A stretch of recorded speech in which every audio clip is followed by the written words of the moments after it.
হাঁটতে গেলে যাদের হাঁটু লক হয়ে যায়, এমন হাঁটুতে জোর পায় না, হাঁটু ডিসব্যালেন্স হয়ে যায়, তাদের জন্য আমি চেয়ারে সাপোর্ট নিয়ে আজকে দুটো এক্সারসাইজ করে দেখাচ্ছি। দেখুন তাহলে কিভাবে আমি করছি। এইভাবে একটা চেয়ারে হাত দিয়ে দাঁড়াবো, এতটা ডিস্টেন্সে রেখে, পায়ের গ্যাপিংটা এইভাবে রেখে জাস্ট এটা সাপোর্ট করে এইভাবে নিটাকে বেন্ড করে 1 2 3 4 5 6 7 8 9 10 1 1 2 3 4 5 6 7 8 9 10 2 1 2 3 4 5 6 7 8 9 10 3। এইভাবে আপনারা 5 বার করে 10 কাউন্ট করে প্র্যাকটিস করবেন।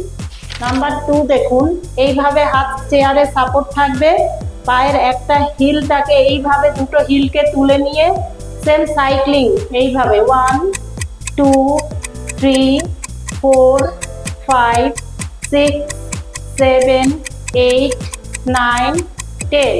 হিল কিন্তু এইভাবে নিচে ফ্লোরে টাচ হবে না, এরকম টাচ হবে না। 1 2 3 4 5। এইভাবে আপনারা 10 + 10 করে কাউন্ট করে প্র্যাকটিস করবেন।